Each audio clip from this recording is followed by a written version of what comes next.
আসসালামু আলাইকুম। Blog by Jolly's mom channel থেকে আমি সবাইকে ওয়েলকাম করছি। আজকে আমি সবার পছন্দের খাবার চিকেন নাগেটস বানিয়ে দেখাবো। আমি একদম সহজে এবং ঘরোয়া পদ্ধতিতে বানানোর চেষ্টা করেছি। আশা করছি আপনাদের সবার কাছে ভালো লাগবে। তার জন্য আমি এখানে 400 গ্রামের মতো চিকেনের সলিড মাংস নিয়েছি। এখন আমি একটি ব্লেন্ডার জারে মাংসের কিমাগুলো দিয়ে দিচ্ছি। তার মধ্যে দিয়ে দিচ্ছি 1 চা চামচ আদা বাটা, দিয়ে দিচ্ছি স্বাদ মতো লবণ, দিয়ে দিচ্ছি 1 চা চামচ মরিচের গুঁড়া আর 1 চা চামচ গোলমরিচের গুঁড়া। নাগেটসগুলো একটু ক্রিস্পি হওয়ার জন্য আমি এখানে 1 চা চামচ পরিমাণ চিনি দিয়েছি। এখন আমি সবগুলোকে একসাথে ব্লেন্ড করে নেব।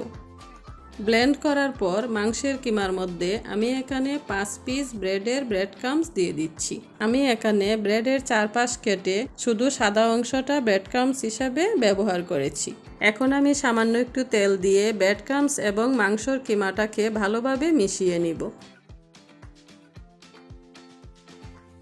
মাখানো শেষে মাংসের কিমাটা ভালোভাবে সেট হওয়ার জন্য আমি 20 মিনিট রেস্টে রেখে দিব।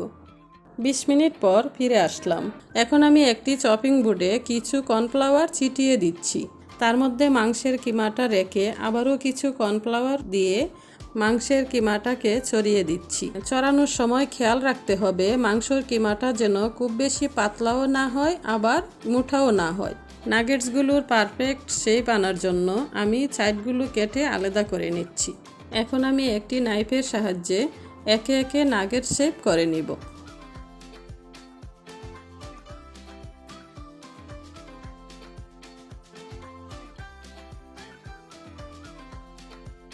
এখন আমি একটি একটি করে হাতে নিয়ে সাইডগুলোকে ঠিক করে নিব। এখানে আমি 2টি ডিম ভেঙে নিয়েছি, তার মধ্যে দিয়ে দিচ্ছি সামান্য একটু মরিচের গুঁড়া আর স্বাদমতো লবণ।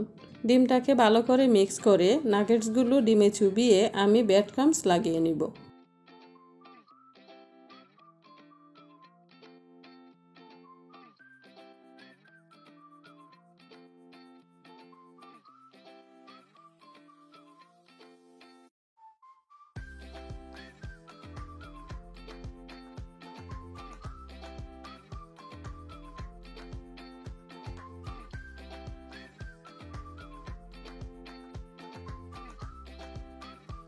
একে একে আমার সবগুলো নাগেটস রেডি হয়ে গেছে। এখন আমি ভেজে নিব। আপনারা চাইলে একটি এয়ারটাইট বক্সে নাগেটসগুলো 1 থেকে 2 মাসের জন্য সংরক্ষণ করতে পারেন। ভাজার সময় একটা জিনিস খেয়াল রাখতে হবে, খুবই অল্প আঁচে ভাজতে হবে, না হলে উপর থেকে পুড়ে যাবে এবং ভিতর দিয়ে কাঁচা থেকে যাবে।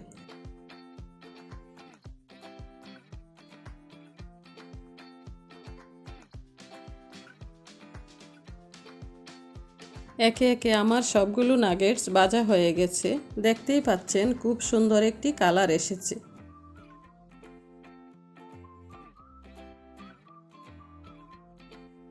আশা করছি আমার এই রেসিপিটি আপনাদের সবার কাছে ভালো লেগেছে। যদি ভালো লেগে থাকে অবশ্যই আমার এই রেসিপিটি বাসায় ট্রাই করবেন। তাহলে আজকের মতো এ পর্যন্তই। সবাই ভালো থাকুন, সুস্থ থাকুন। আল্লাহ হাফেজ।